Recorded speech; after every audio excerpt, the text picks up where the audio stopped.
4 circles for the holiday season. This is my gift to you. Hello and welcome to my studio. My name is Ido Agassi and today I want to show you a simple but beautiful circle envelope for a greeting card. For this tutorial, what we would need is 4 sheets of paper in the size of 10.5 centimeters or 4 inches, but you can actually do it any size you would like. You would need a circle cutter. But don't worry, if you don't have one, I will show you how to improvise with just a ball and a pencil. But then you would need a pair of scissors and a pencil.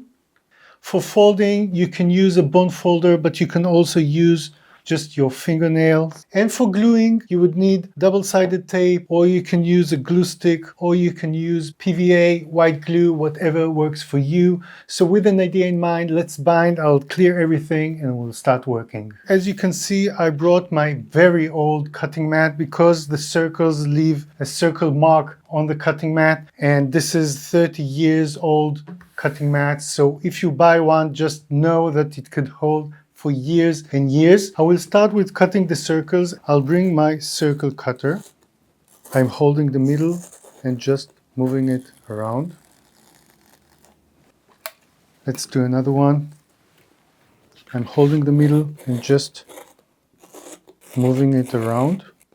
But if you don't have a circle cutter, you can improvise with just, you take the piece of paper or cloth, put a bowl or a plate or something on it. You take your pencil and just go all around.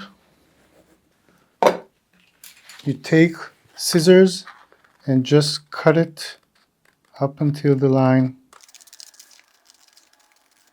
And you got yourself a beautiful circle.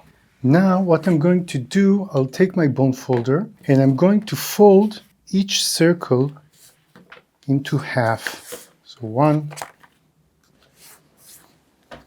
2, 3, and 4. Now I want to connect the circle together and I have to have it in a 90-degree angle, otherwise it won't work. So I thought to myself how you can improvise a 90-degree angle.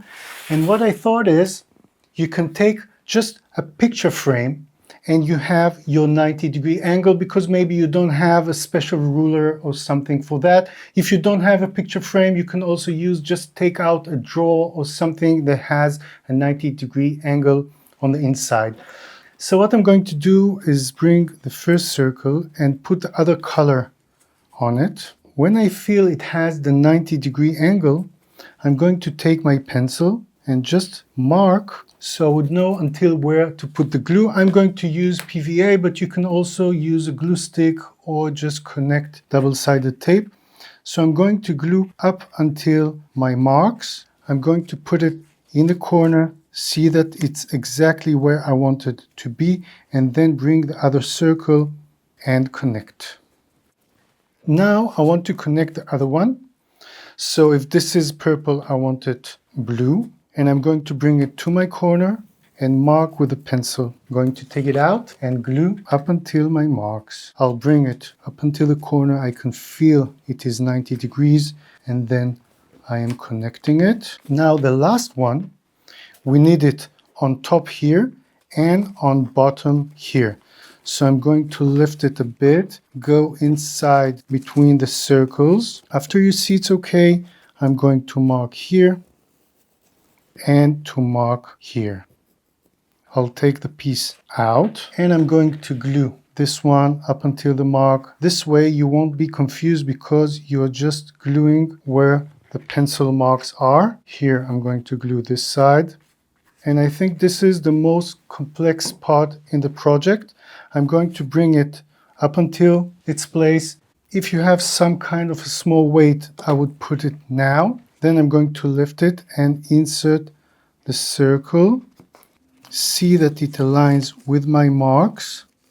And when it does, I'm going to close it and then close the other piece up until my pencil mark. I'll take the frame aside and now let's close it. 1, 2, 3, and 4, and check everything is okay.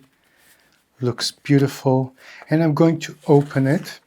And now I'm going to bring a piece of paper which is 10.5 on 10.5. So of course, if you make the circle in a different diameter, the paper needs to be the same size, because mathematically, if you connect 4 circles in the same size and fold them in half, you'll have a square that is the size of the inside, in this case 10.5. Now you can put a dot here and connect it, but I'm not sure I want to do that, because if you put this envelope in the light, it looks amazing and I want to leave it as is. So I'm going to put the card inside and close it. And we have ourselves a beautiful circle envelope for a greeting card. And if you enjoyed this video, I'm sure you will enjoy this one about an envelope with a twist. Also consider subscribing if you are interested in things related to bookbinding, to box making, to envelopes, and much more. And I'll see you in my next video.